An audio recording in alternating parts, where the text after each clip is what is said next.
Bien, mis hermanos, fíjense que en este Romanos 4, de los versículos del 1 al 8, hay tres aspectos, tres puntos que podemos destacar de estos 8 versículos en relación a lo que es la doctrina de la justificación por la fe. Primero es que la justificación por la fe es la manera consistente de Dios para salvarnos. Segundo, que la justificación por la fe es siempre el don de la gracia de Dios en nuestras vidas. Y tercero, que la justificación por la fe es la bienaventuranza que tiene todo pecador que cree. Así que vamos a ver estos tres puntos, mis hermanos. La justificación por la fe es la manera consistente de Dios para salvarnos. Y aquí la pregunta que debemos hacernos es, ¿qué diremos? Fíjense en el versículo 1, cómo empieza. ¿Qué, pues, diremos? Y la pregunta es, ¿qué diremos a esto, mis hermanos? Y lo primero que debemos decir es que toda la historia de la redención sustenta la justificación por la fe. Fíjense que antes de considerar esta verdad, mis hermanos, debemos situar lo que es ese Romanos 4 dentro un poquito de lo que es el contexto de Romanos, o al menos dentro del contexto inmediato, para poder entender mejor qué es lo que Pablo está haciendo aquí en Romanos 4. Como hemos dicho, el tema de Romanos 4, ¿ya? Y de estos primeros 8 versículos es la doctrina de la justificación por la fe. Y fíjense que Pablo empieza en el versículo 1 diciendo, ¿qué pues diremos? O puesto de otra manera, por lo tanto, ¿qué diremos? Ese por lo tanto, mis hermanos, nos muestra de que Pablo está empezando lo que es Romanos 4 no de la nada, sino como resultado de algo que ha dicho previamente. He dicho tal cosa y por lo tanto, ¿qué diremos a lo siguiente? Y fíjense que ya que no estamos predicando a lo largo de Romanos, esto me obliga un poquito a situarles dentro de la carta a los romanos. La carta a los romanos fue una carta escrita por el apóstol Pablo a una serie de congregaciones cristianas que se encontraban en Roma. Y esas congregaciones, mis hermanos, en su mayoría estaban formadas por gentiles cristianos y en su minoría por judíos cristianos. Y es una congregación que no fue formada por ningún apóstol. No fue formada por el apóstol Pablo, no fue formada por Pedro, sino que posiblemente surgió de todos aquellos judíos y prosélitos que estuvieron en Jerusalén en el día de Pentecostés, lo leen en Hechos 2, versículo 10, y que después de escuchar el evangelio volvieron a lo que es Roma y trajeron el evangelio a la capital del imperio. Por lo tanto, era una congregación que en un principio no tenía fundamento apostólico claro. Y era una congregación que al no haber sido formada por Pablo, como por ejemplo podía ser Filipos o podía ser Corintios, era una congregación que no conocía del todo a Pablo. Sí que estaba Priscila y Aquila, sí que lo conocían y algo hubiesen podido informar a esa congregación de Pablo, pero era una congregación que no conocía del todo al apóstol Pablo.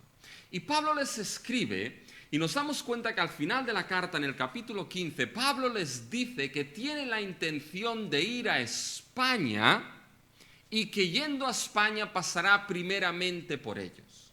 Pablo les dice, primeramente me voy a Jerusalén para entregar la ofrenda a los santos de Jerusalén y después de esto iré a España y yendo para España pasaré a veros a vosotros. Y Pablo les escribe esta carta desde Corinto, probablemente la llevó Febe, y esa carta, al Pablo no ser conocido por los romanos, esa carta de Roma actúa como una carta embajadora en nombre de Pablo. ¿Qué es un embajador, mis hermanos? Pues un embajador es aquella persona la cual es reconocida oficialmente para representar a una nación delante de otra. Por lo tanto, esa carta del apóstol Pablo era una carta embajadora. ¿En qué sentido? En el sentido de que esta carta hablaba en nombre de Pablo a aquella congregación en Roma. Una congregación que no lo conocía del todo. Y Pablo les envía esta carta y esa carta habla en nombre de él. ¿Y qué les explica esa carta a los romanos? Les explica el evangelio que Pablo predicaba entre las naciones gentiles. Por lo tanto, el Evangelio en cierta manera es el marco que engloba toda la carta a los romanos. Y esa carta llega al imperio, a la capital del imperio, y les muestra a aquellas congregaciones el Evangelio que Pablo predicaba y compartía en el resto de naciones gentiles. ¿Y qué es lo que les explica?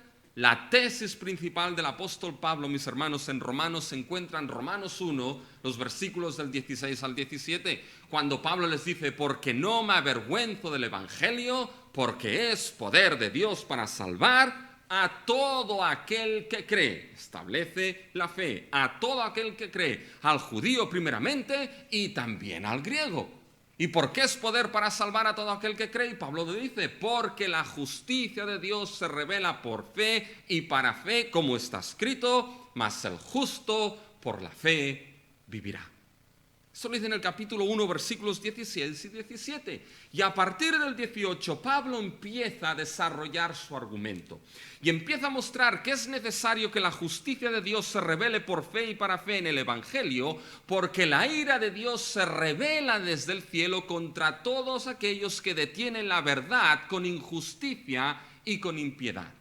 Ya al final del versículo, a lo largo del capítulo 1, Pablo básicamente muestra cómo los gentiles lo que han hecho en cierta manera es cambiar la gloria de Dios por las cosas corruptibles de este mundo. Esa era la visión que los judíos tenían de los gentiles. Mira qué malos son, porque han cambiado la gloria del Dios incorruptible por cosas corruptibles de este mundo. Pero entonces Pablo llega al capítulo 2 y se enfoca en los judíos y les dice, bueno, vosotros que juzgáis estáis en la misma situación, porque por la dureza de vuestro corazón no habéis escuchado la benignidad y la paciencia de Dios. Por lo tanto, capítulo 1 y 2 acusa a judíos y a gentiles. Si llega Pablo al capítulo 3 de Romanos, mis hermanos, y Pablo en el capítulo 3 da una afirmación universal. Y esa afirmación universal de Romanos 3 es que todo ser humano, sin distinción, sea judío, gentil, alto, bajo, rico, pobre, sin excepción, todo ser humano es pecador. Fíjense en el capítulo 3 que empieza en el versículo 10 diciendo, como está escrito, no hay justo ni aún uno. Y es, mis hermanos, característico que Pablo empiece diciendo que no hay justo. No hay justo ni aún uno. Porque con esto, ¿qué es lo que Pablo empieza a introducir aquí?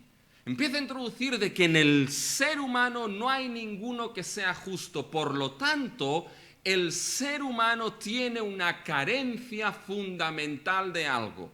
El ser humano tiene una carencia de justicia en él. El ser humano no tiene justicia en él, carece de esto, no hay justo ni aún uno. Y quizá aquí uno podría salir y pensar o decirle a Pablo, bueno, pero si yo veo que hay personas que hacen cosas buenas, si yo veo que hay personas que tienen actos de justicia y obras de justicia que son buenas, y la respuesta es sí, pero este no es el punto de Romanos 3.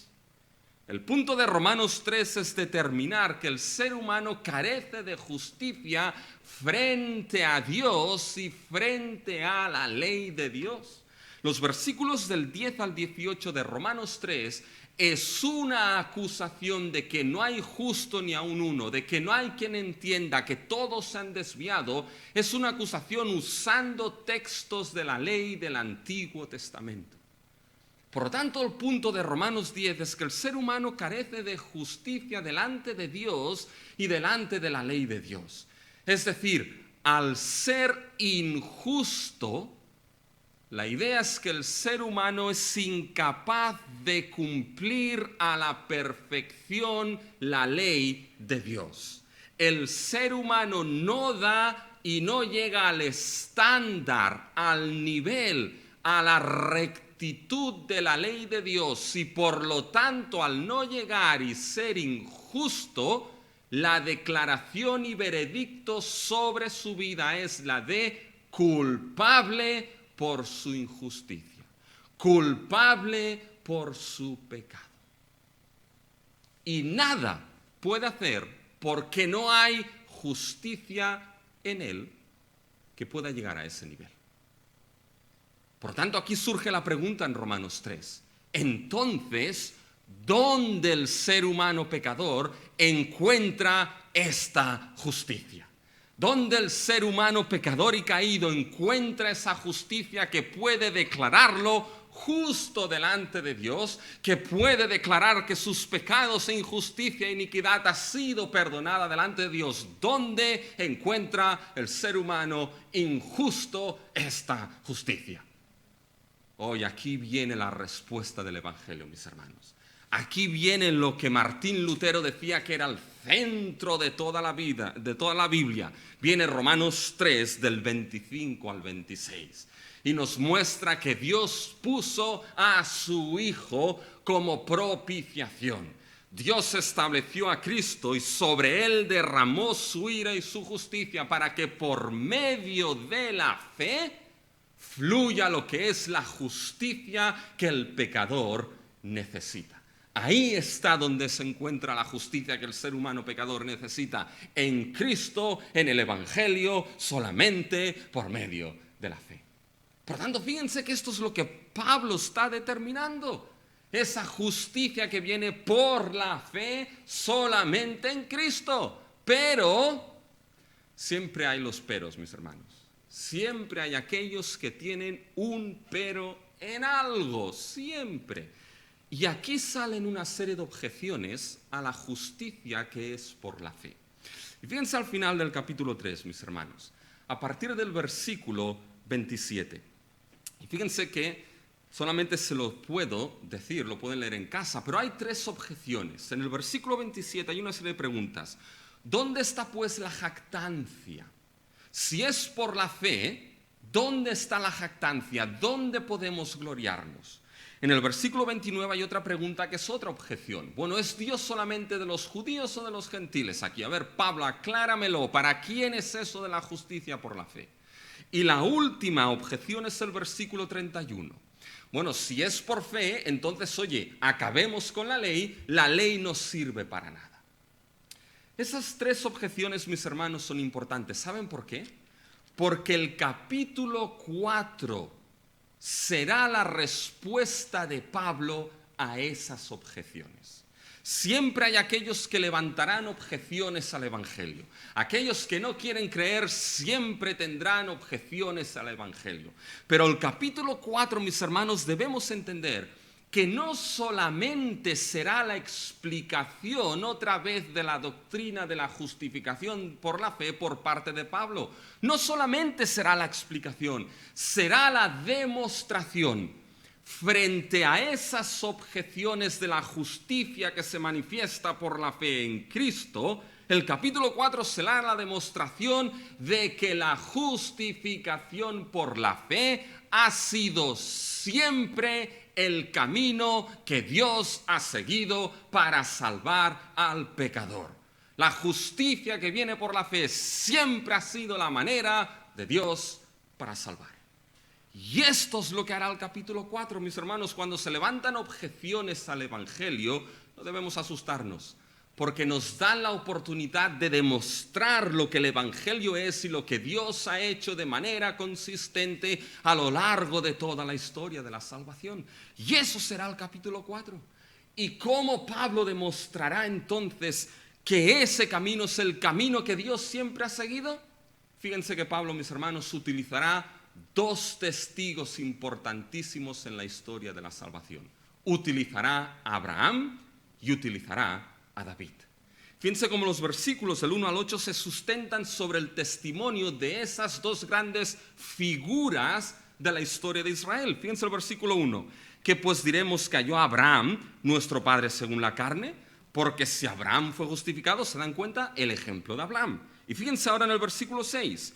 Como también David habla de la bienaventuranza. Aquí habla David. Por tanto, fíjense que Pablo mostrará ahora que la justificación por la fe es la manera en cómo Dios siempre ha salvado y seguirá salvando utilizando 2 grandes testigos, Abraham y David. Y fíjense que es curioso que menciona a esos dos testigos. Podría haber mencionado a cualquier otro. Podría haber cogido, por ejemplo, a Abel, que se nos dice en Hebreos 11:4, de que por su ofrenda fue hallado justo. Podría haber mencionado a Noé, que se nos dice en Hebreos 11:7, que fue testigo de esa justicia que viene por la fe y por eso condenó al mundo. Pero no toma ni a Abel, no toma a Noé, toma a Abraham y a David. Y los toma, mis hermanos, no solamente porque, como veremos, Abraham era considerado por los judíos como justo, fiel, perfecto y muy bueno que cumplió la ley. No solamente toma a David como uno que era según el corazón de Dios, sino Pablo está haciendo algo bien importante aquí. ¿Saben que está cogiendo dos figuras representativas de dos pactos vitales en la historia de la salvación? Está haciendo lo mismo que Mateo hace al inicio de su evangelio. Este es el libro de la genealogía de Jesús el Cristo, hijo de David, hijo de Abraham. Y es que debemos entender, mis hermanos, que Abraham y David son dos figuras, dos pactos esenciales en la historia de la salvación. Cuando ustedes leen 2 de Samuel 7, donde se describe el pacto de Dios con David, ahí se repiten, se reafirman, se recapitulan las promesas que Dios dio a Abraham. Por lo tanto, Abraham y David son dos representantes, dos pactos esenciales de la historia de la salvación. Es como si Pablo hiciese lo siguiente: resumiese toda la historia de la salvación en estos dos grandes pactos. Y no solamente hace eso, sino que lo sustenta con la Escritura. Fíjense en el versículo 3. Porque ¿qué dice la Escritura? Creyó Abraham y le fue contado por justicia, es decir, Génesis 15:6. Fíjense en el versículo 7 diciendo: bienaventurados aquellos cuyas iniquidades son perdonadas y cuyos pecados son cubiertos. Bienaventurados el varón a quien el Señor no inculpa de pecados. Salmo 32, 1, 2. Por tanto, Pablo está haciendo algo sorprendente. Está resumiendo toda la historia de la redención en el testimonio de esas dos grandes figuras. Toda la historia de la redención en el testimonio de esos dos grandes pactos y lo sustenta con la Escritura. ¿Qué está haciendo Pablo aquí, mis hermanos? Está haciendo una sola cosa. Pablo está mostrando que la historia de la redención, toda ella, tal y como es registrada en la Escritura, nos habla de una sola cosa en relación a la salvación. Nos habla de que Dios siempre salvó, siempre salva y siempre seguirá salvando por medio de la fe. El solo testimonio de la sola Escritura, mis hermanos, es que aquí el ser humano pecador alcanza la justicia que no tiene para ser salvo únicamente por medio de la fe, solamente en Cristo Jesús. Todo el testimonio de la Escritura es eso. Y fíjense que toda la historia de la salvación te da este testimonio. No solamente que el camino de salvación es uno por medio de la fe, sino que ese camino de salvación siempre ha sido así a lo largo del tiempo. No hay otro camino de salvación que no sea por medio de la fe en Cristo Jesús. Si no es ese camino, no hay la justicia que el ser humano necesita. Y Pablo lo muestra así ya desde un principio, en el capítulo 1, el versículo 1 y 2, que ese evangelio fue prometido por los profetas en las Sagradas Escrituras, que esa justicia ha sido testificada por la ley y por los profetas. Toda la Escritura te habla de esto, toda la historia de la salvación te habla de este único camino. Y saben que, mis hermanos, esto es de gran gozo y de fortaleza para nosotros como creyentes. Fíjense lo que aquí el gran doctor Martin Lloyd-Jones dijo cuando se dio cuenta de esto en Romanos 4. Dijo lo siguiente aquí Lloyd-Jones: aquí me doy cuenta de que mi salvación no es algo incierto o casi un accidente. Veo que Dios la planeó antes del principio de los tiempos y que la puso en práctica en la historia y ha seguido con el mismo método y seguirá con el mismo método. Es la manera de Dios y por lo tanto es la manera perfecta. Y me atrevo a decir que no hay otra manera que no sea por medio de la fe en Cristo Jesús.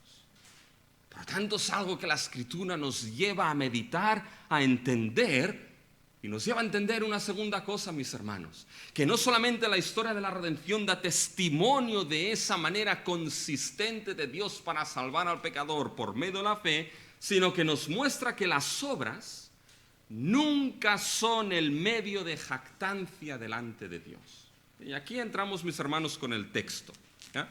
Fíjense, mis hermanos, que entramos de manera más concreta en el texto. Fíjense el versículo 1. ¿Qué pues diremos que halló Abraham, nuestro padre según la carne?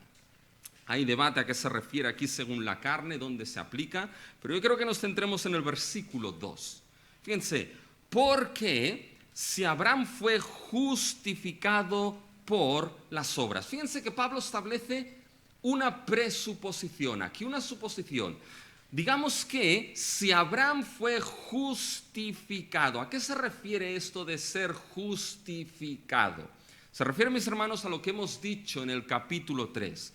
Se refiere a que Abraham fuese declarado con la justicia suficiente delante de Dios para poder decir que ha cumplido perfectamente la ley de Dios, que no tiene transgresión y que por lo tanto no es culpable de nada.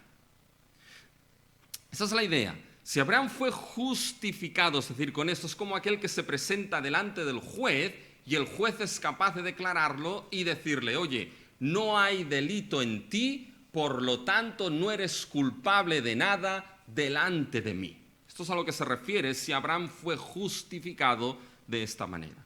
Pero fíjense lo que dice, porque si Abraham fue justificado por las obras. Aquí está la clave, mis hermanos. El énfasis está en las obras. El énfasis está en el medio de justificación. Literalmente el versículo 2 dice, porque si Abraham por las obras fue justificado. El énfasis está en el obrar aquí, en las obras como medio para alcanzar esa justicia delante de Dios que Abraham no tenía. Dice, si el supuesto es que fue por las obras, entonces Pablo dice, ¿sabes qué? Abraham tiene de qué jactarse, Abraham tiene de qué gloriarse, Abraham tiene de qué estar bien satisfecho, pero, siempre hay un pero, ¿ven? Como siempre hay un pero no para con Dios. Eso es un bombazo, mis hermanos, a oídos de los judíos. ¿Saben por qué? Porque los judíos tenían una visión bien característica de Abraham. Los judíos creían que Abraham había cumplido la ley de Dios a la perfección incluso antes de que esa ley hubiese sido dada. Y porque la cumplió a la perfección, fue declarado justo. Fíjense lo que la Mishnah judía dice. Abraham fue perfecto en todas sus acciones con el Señor y fue complacido con justicia todos los días de su vida. Fíjense otra opinión.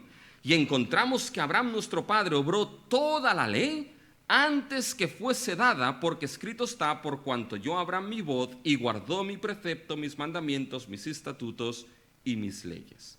Fíjense, mis hermanos, que entendían que Abraham era tan bueno, tan fiel, que por su fidelidad y por haber obrado bien, Dios le dio justicia. Es como si alguien cogiese hoy en día, yo que sé, a Gandhi o a Teresa de Calcuta, que dicen que eran muy buenos, y dicen, bueno, por los buenos que fueron, pues se les acredita esta justicia.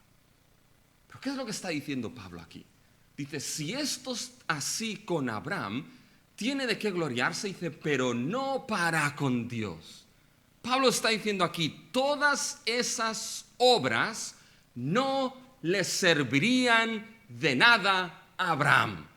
Toda esa bondad no le serviría de nada a Abraham. Todas esas obras no moverían ni un milímetro la mano de Dios para declararle justo delante de él. no movería ni un milímetro la mano de Dios para perdonarle. Nada, no serviría de nada.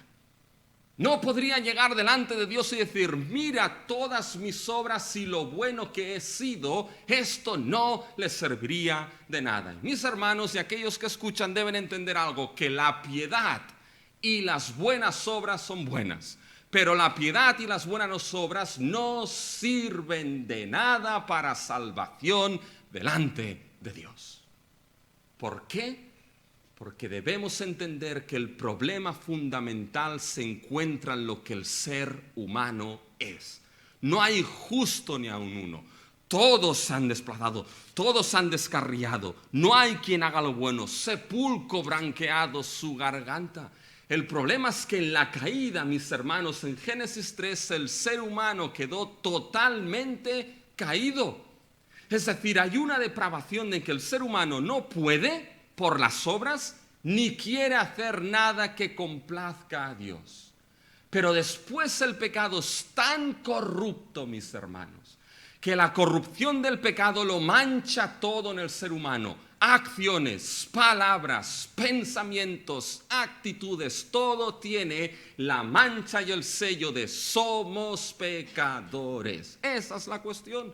Por lo tanto, cualquier obra, por muy buena que pueda parecer, está manchada por el pecado. Por eso no hay nada delante de Dios, mis hermanos, ninguna obra que pueda jactarse en ese sentido. Y fíjense que las obras nunca serán el medio para esa justicia, porque no pueden serlo. Por lo tanto, fíjense que la pregunta es, ¿cuál es el medio entonces para obtener esa justicia? Y la Biblia responde, la sola fe. La sola Escritura responde, la sola fe es el medio por el que la justicia nos es acreditada. Y fíjense que lo dice Pablo en el versículo 3. ¿Por qué? ¿Se dan cuenta de ese por qué, mis hermanos? Está dando la razón de por qué Abraham, por sus obras, podría jactarse, pero no delante de Dios. ¿Por qué? Porque ¿qué dice la Escritura? Fíjense que ahora Pablo dice, volvamos a la Biblia. Sola Escritura, volvamos a la Escritura, una Escritura concreta y determinada. Está usando la palabra singular aquí, no es a las Escrituras, sino a la Escritura, a una en concreto. ¿A cuál? Fíjense, creyó Abraham a Dios y le fue contado por justicia. Es decir, vayamos a Génesis 15, versículo 6. Y ahí es donde aparece, creyó Abraham a Dios y le fue contado por justicia. Y debemos entender qué sucede exactamente en Génesis 15, 6, mis hermanos. Porque debemos tenerlo en mente porque ahí hay un fluir del argumento que es muy importante. No se lo puedo leer, se lo puedo explicar porque si no, no voy a acabar, mis hermanos. Pero fíjense que en Génesis 15, ¿qué es lo que sucede ahí? Dios entra en pacto con Abraham. Y en Génesis 15, mis hermanos, lo que Dios va a hacer, va a cerrar en pacto las promesas que Dios dio a Abraham en Génesis 12, versículos del 1 al 3. En concreto, esas promesas que Dios le dijo, haré de ti una gran nación y te bendeciré. Bendeciré a los que te bendicieren y maldeciré al que te maldijere. Por tanto, fíjense que Dios va a cerrar esas promesas en pacto. Pero en concreto, después de que Abraham en el capítulo 14 llega de una victoria, en el capítulo 15 de Génesis Dios le dice a Abraham, oye, no te preocupes, tu galardón será grande, ¿ya? El galardón será Dios mismo. Y entonces Abraham le pregunta a Dios, oye, ¿qué voy a recibir si no me has dado nada? No me has dado heredero. ¿Y qué es lo que le dice Dios? No te preocupes, te voy a dar un heredero. No va a ser tu siervo Damasceno, te voy a dar un heredero personalmente a ti. Y sal fuera, cuenta las estrellas del cielo, cuéntalas si puedes. Dios le dice, así será tu descendencia, como las estrellas del cielo, como la arena del mar. Fíjense que Dios está cerrando en promesa al que haré de ti una gran nación. Y después que Dios le dice, te daré un heredero, y de ese heredero haré una nación incontable, viene Génesis 15, 6.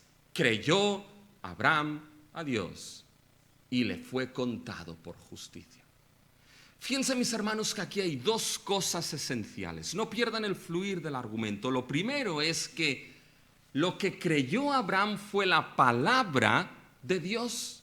Abraham creyó a Dios, pero exactamente cómo se refleja eso, que Abraham creyó la palabra de la promesa. Es imposible creer a Dios si no se cree en su palabra. Imposible. Hay aquellos que dicen que creen a Dios y después plantean si la escritura es inerrante, infalible e inspirada. Hay aquellos que dicen que creen a Dios y lo único que hacen es criticar la palabra por arriba y por abajo. No se puede creer a Dios si no se cree a pies juntillas en la palabra que Dios nos ha dado. Y los reformadores lo tenían bien claro esto, mis hermanos. Pero lo segundo es que ¿qué creyó específicamente Abraham? Y eso es muy importante. Específicamente Abraham, mis hermanos, creyó en la palabra de la promesa. ¿Qué promesa? Que Dios daría un heredero de la promesa. Y sobre ese heredero Dios formaría un pueblo incontable que serían los herederos de esas promesas. ¿Y saben qué, mis hermanos? Abraham no pudo saberlo del todo, pero lo que creyó a Abraham fue la promesa del Evangelio por la fe en Cristo Jesús. Lo que Abraham creyó con esa revelación que no había acabado, pero que era suficiente para él, para ese momento, creyó en que Dios levantaría un hijo de la promesa y en él crearía un pueblo incontable de herederos. Creyó la promesa que a lo largo de la historia acabaría cumpliéndose en el Evangelio de gracia y fe en Cristo Jesús. Creyó en el Evangelio de Cristo. Y si no están del todo seguros en ello, vayan a Gálatas 3. Y fíjense, mis hermanos, en Gálatas 3, ¿qué es lo que nos dice Pablo en el capítulo 3 y el versículo 8 de Gálatas?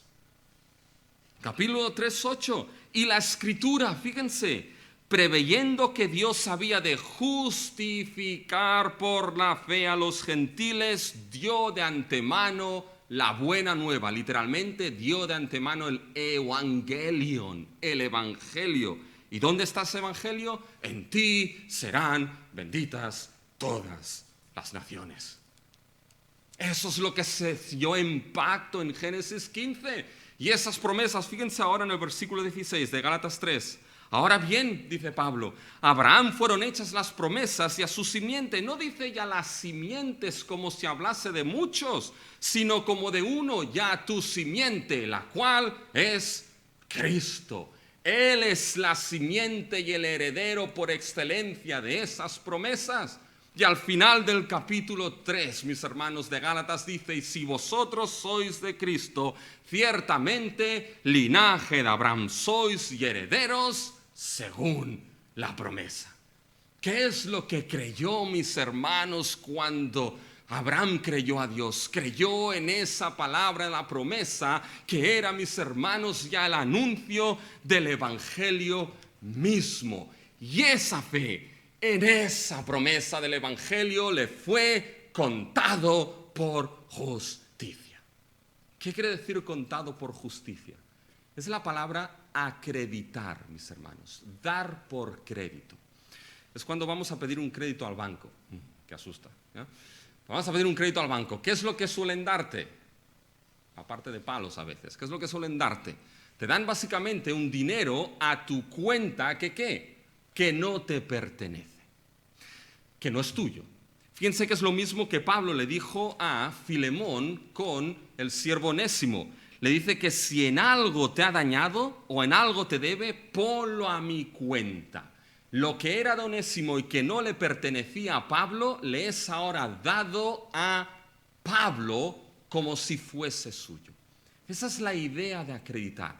Creyó a Dios y le fue contado, es decir, se le acreditó a la cuenta de Abraham una justicia que no era la suya, una justicia que no le pertenecía, pero una justicia suficiente para declararlo delante de Dios justo y perdonado. Y eso fue por medio de la sola fe. Fíjense que eso es importantísimo cuando cogemos los versículos 2 y 3, porque el contraste está obras y creyó, obras y creyó. No fue por las obras, sino que fue por la fe, mis hermanos. Fe en esa promesa del Evangelio. ¿Y saben qué?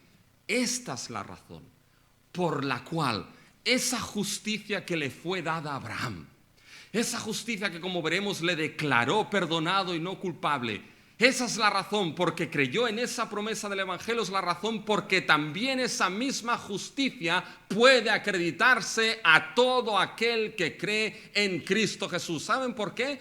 Porque Abraham no creyó algo distinto de lo que tú puedes creer cuando rindes tu vida a Cristo Jesús. Creyó lo mismo, tú crees lo mismo y la fe es exactamente la misma. Fíjense cómo acaba Romanos 4. Fíjense, mis hermanos. Fíjense el versículo 22 de Romanos 4. Por lo cual también su fe le fue contada por justicia. Habla de Abraham. Y no solamente con respecto a él se escribió que le fue contada, sino también con respecto a nosotros. Estos somos nosotros, mis hermanos, a quienes ha de ser contada, esto es, a los que creemos en el que levantó de los muertos a Jesús, Señor nuestro, el cual fue entregado por nuestras transgresiones y resucitado por nuestra justificación. Abraham creyó en formato antiguo pacto, pero qué glorioso saber que ahora, mis hermanos, esa misma fe que es el don de Dios, veremos, nos es dado y podemos creer en esa promesa de salvación en el Evangelio de Cristo Jesús. Y esa es la manera consistente como Dios a lo largo de la historia salva al pecador. Por esa justicia, por medio de la sola fe, solamente en Cristo. Y esa justificación que es por la fe, mis hermanos, pasamos al segundo punto, es siempre el don de la gracia de Dios en nuestra vida. Siempre el don de la gracia de Dios. Y debemos entender que la justificación nunca es la deuda a pagar por nuestras obras. Nunca es una deuda que se nos paga. Fíjense que esto lo vemos a partir del versículo 4 en adelante. Fíjense versículo 4 y 5, mis hermanos. Pero, ¿ya? Y ahora pondrá una ilustración. Ahora Pablo nos dirá, ¿sabéis? Hay dos maneras de acreditar. Hay dos líneas de crédito aquí. Una es según deuda y otra es según gracia. Fíjense versículos 4 y 5. Pero al que obra no se le cuenta el salario como gracia, sino como deuda. Mas al que no obra, sino que cree en aquel que justifica al impío, su fe le es contada por justicia. Fíjense que el ejemplo es bien fácil de entender. Vamos al versículo 4. Pero al que obra no se le cuenta el salario como gracia, sino como deuda. A ver, esto está claro. Todos aquellos que trabajamos o hemos trabajado, mis hermanos, eso está claro. Cuando uno trabaja, acumula una deuda. ¿Y cuál es esa deuda que acumula aquel que trabaja? Es la deuda del salario que se le debe pagar. Si tú trabajas, por tu trabajo acumulas una deuda. Y esa deuda tiene que estar cubierta por el salario que se te paga. Cuando trabajas, tu jefe tiene que cubrir esa deuda que ha acarreado contigo por tu trabajo y tiene que cubrirla pagándote. ¿Saben, Congiel, que está aquí? Esto es bueno, no te preocupes. ¿Ya? Ahora le damos paga. ¿Ya? Le damos paga, evidentemente. Ya llega un momento que tienes que darle paga. ¿Ya? Y básicamente hemos quedado que le voy a dar la paga a final de mes. ¿Sí o no? ¿Por qué? Porque dice, bueno, porque es la deuda que tengo contigo si durante todo el mes tú has trabajado bien. Si has trabajado bien y lo suficiente, entonces yo tengo una deuda contigo y cubro esa deuda dándote la paga. Y para que entendiese esto le expliqué Romanos 4, versículo 4 y 5. ¿No? Porque él me dijo, oye, ¿no me lo puedo dar al principio de mes? El listo es, ¿eh? Digo, no, porque eso sería, ¿por qué? Por gracia. Porque no has hecho nada. Es la deuda que yo tengo contigo la paga que te doy por tu trabajo. Por eso, mis hermanos, cuanto más se trabaja, más la deuda crece, por tanto, más tendría que ser el salario. Eso de más trabajar y salarios precarios funciona en España, pero no debería ser así, ¿ya, mis hermanos? Pero fíjense que la deuda es mayor en ese sentido. A nadie se le ocurriría ir a su jefe y haber trabajado un único día y decirle, oye, dame el salario y súbeme el sueldo. ¿A quién se le pasaría eso por la cabeza? Quizá el jefe te diría, sí, yo te voy a dar el finiquito y ya no vuelvas más. A nadie con dos dedos de frente se le pasaría esto por la cabeza. ¿Por qué, mis hermanos? Porque ese salario es básicamente esa deuda, es decir, es dado conforme a deuda. Una deuda que se genera por el trabajo, las obras que tú has hecho. Por tanto, cuando tu jefe te paga, no te está haciendo un favor ni pagándote por misericordia, está cubriendo lo que legalmente tiene que darte por tu trabajo. Por tanto, fíjense que aquí esa base de las obras es según deuda y no gracia. Pero fíjense ahora al versículo 5. Más al que no obra, sino que cree en aquel que justifica al impío, su fe le es contada por justicia. No pierdan la ilustración de Pablo. Aquí hay un paralelo entre el versículo 4 y 5 y el énfasis de esos dos versículos está en el que obra y en el que no obra, sino que cree. Ahí está el énfasis. Y hay un paralelo. En el versículo 4, al que obra, el salario le es dado por deuda. En el versículo 5, el salario sería esa fe que le es contada por justicia al que no obra. La pregunta aquí es, al que no obra, ¿esa justicia por la fe le es dada como deuda? No, porque no ha hecho nada. Por lo tanto, le es dada ¿cómo? Le es dada según gracia. ¿Se dan cuenta? Es dada no porque haya hecho algo, es dada según gracia, es dada sin merecerla. No has hecho nada, nada puedes hacer, pero te es dado por el solo favor divino sobre tu vida, con condición de fe. Al que no obra, sino que cree en aquel que justifica al impío. ¿Saben? Eso es sorprendente porque aquí, hermanos, el que no obra y el que es el impío en el contexto inmediato es Abraham. Básicamente aquí era aquel que creyó que él era impío y que Dios le podía justificar. Pero fíjense que al final, mis hermanos, lo sorprendente es que la justicia por la fe no es nunca dada como una deuda que se nos paga, porque no es por obras. No hemos hecho nada y por lo tanto nos es dada por pura gracia. Y fíjense que si esto entendemos, si entendemos, mis hermanos, entonces de que no hay justicia en el ser humano y te preguntas, ¿cómo entonces puedo recibir esa justicia que me perdona y me declara no culpable? ¿Cómo la recibo si nada puedo hacer? O el banco de la justicia de Dios no funciona por deuda, funciona por gracia. Y eso nos lleva a que es precisamente la justificación por la fe, siempre es el don de la sola gracia de Dios en nuestra vida. Fíjense que el versículo 5 es claro, más al que no obra, sino cree en aquel que justifica al impío, su fe le es contada por justicia. Fíjense que aquí, como hemos dicho, en el contexto inmediato, al que no obra, mis hermanos, aquí puede ser cualquiera, aquel que no confía en su justicia, aquel que no confía en sus obras, pero en el contexto inmediato es Abraham. Abraham es aquel, mis hermanos, que entendió que no obró, pero que entendió que Dios es capaz de justificar a un impío como él. No se olviden, mis hermanos, de que Abraham venía ¿de dónde? De Ur de los Caldeos. Y ahí se define que junto con sus padres sirvió a dioses extraños, mis hermanos. Entendió que el que necesita justificación es el impío. Y ¿saben qué? Nuestro mundo tiene esto al revés, mis hermanos. Entendemos muchas veces que aquel que es digno de entrar en el cielo, de este sí que va a entrar, este sí que lo merece porque casi lleva la aureola sobre la cabeza, es el bueno y el santo. Pero es que esto no es así.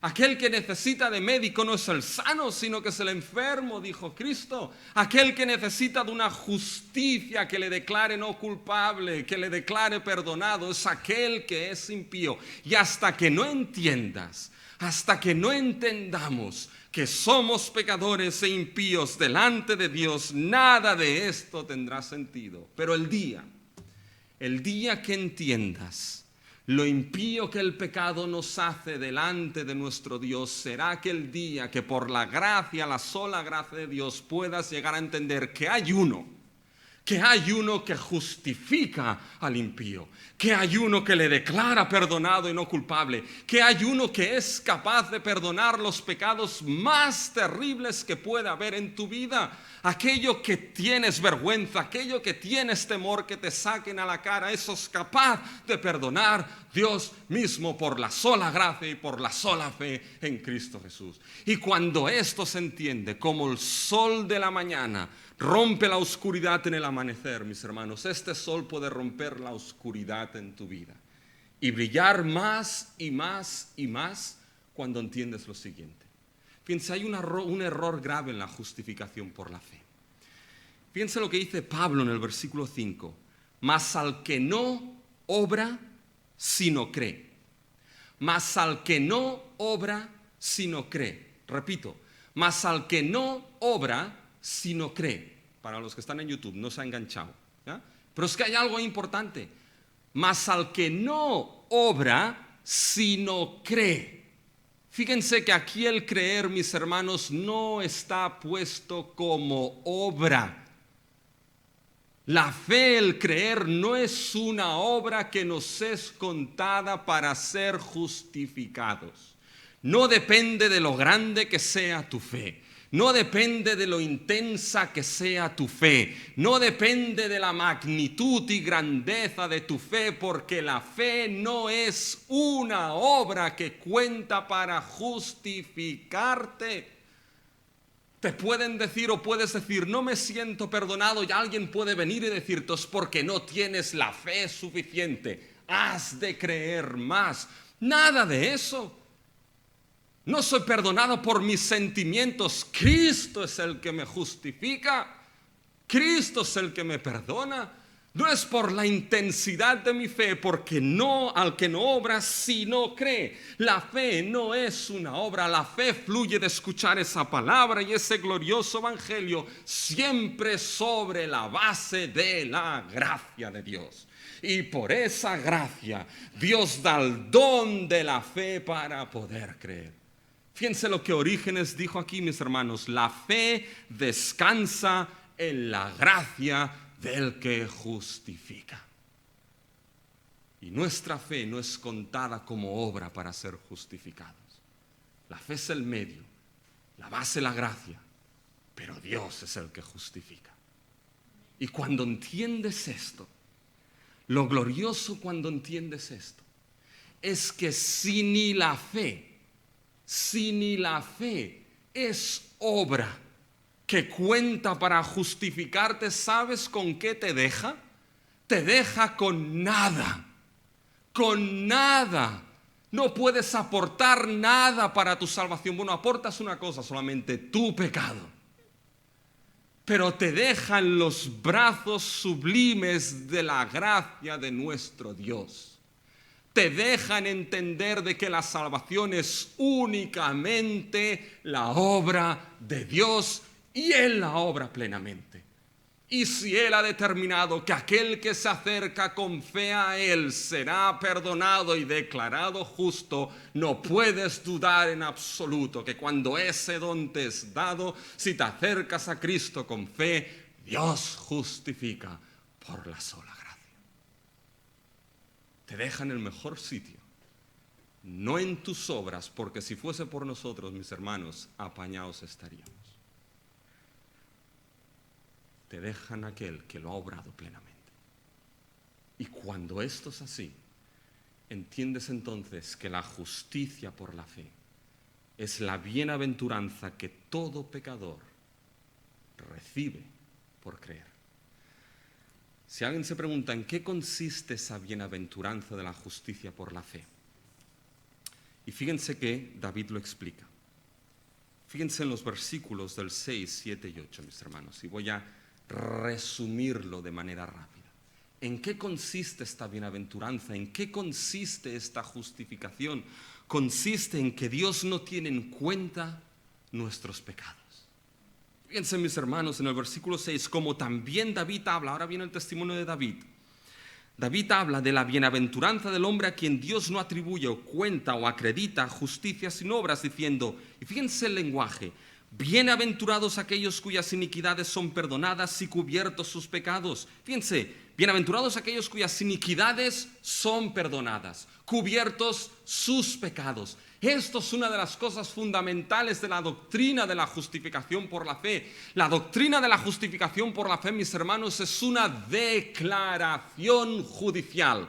Dios es el juez y el juez sublime y altísimo declara al pecador. Por la sola gracia y por la sola fe lo declara: tus pecados te son perdonados, tus iniquidades te son cubiertas. Escuchen lo grandioso de eso. Cualquier pecado, cualquier iniquidad, cualquier rebelión, el juez supremo, en base a la gracia y la sola fe, declara: te son perdonados. Pero fíjense el versículo 8. Bienaventurado el varón a quien el Señor no inculpa de pecado. Es decir, es la idea de que no solamente perdona, sino que no te saca el pecado a la cara, no te determina la culpabilidad de tu pecado. La declaración de la justificación por la fe es doble. Tus pecados te son perdonados, pero no te deja en un estado neutro, sino que te declara: ahora eres declarado no inocente, no, eres declarado no culpable delante de Dios.